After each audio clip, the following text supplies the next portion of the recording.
हिमाचल प्रदेश में कांग्रेस की पार्टी की सरकार के 8 महीने का कार्यकाल था।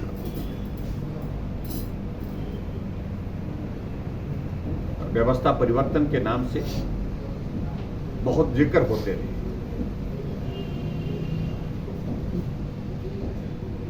लेकिन व्यवस्था को ठीक करने की फिक्र हुई नहीं, जिक्र जरूर होता रहा।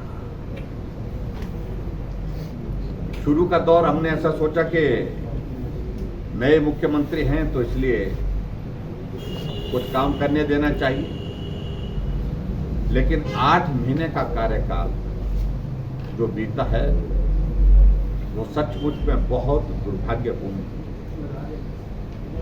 एक परिस्थिति है जिसमें मुझे कहना पड़ रहा है।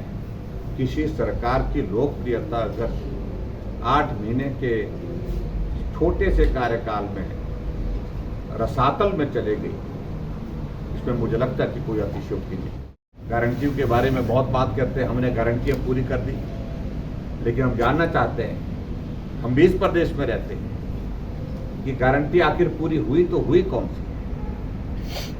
कहा कि हमने ओपीएस लागू कर दी, लेकिन ओपीएस लागू करने के साथ साथ में बहुत सारे प्रश्न अभी तक खड़े हैं। इलेक्शन बोर्ड के कर्मचारी अपनी मांग पर खड़े हुए हैं। ओपीएस के उस सारी चीज को क्लैरिटी के साथ अभी तक भी कठिनाई आ रही, कर्मचारी उसको ऑप्ट करने के लिए संकोच कर रहे हैं। वजह क्या है? इसलिए उसको हम ऐसा माने कि वो ओपीएस कह दिया और लागू हो गया, ये पूर्ण रूप से हो गया, ये नहीं है, ये हकीकत नहीं है। दूसरी बात कही थी, हिमाचल प्रदेश में हर महिला को 1500 रुपए मिलेंगे। क्या हुआ उस 1500 रुपए का? तीसरी बात इन्होंने कही थी, हिमाचल प्रदेश में 300 यूनिट बिजली के फ्री देंगे। क्या हुआ उसका? हमने गारंटी नहीं दी थी भारतीय जनता पार्टी ने, ना ही हमने घोषणा की थी, लेकिन उसके बावजूद 125 यूनिट बिजली फ्री देने का हमने ऐलान किया, और इस ऐलान को आज भी सरकार जो है वो कायम रखने पर विवश है, क्योंकि उसमें जनहित में हिमाचल प्रदेश के लोगों के लिए बहुत बड़ी एक राहत। हमने वादा नहीं किया था हिमाचल प्रदेश में कि महिलाओं की आबादी 50% है और इसलिए इनको जो है घोषणा पत्र में इस तरह की व्यवस्था करने। हमने घोषणा पत्र में वादा किए बिना भी महिलाओं का आने जाने का बस का किराया आधा किया,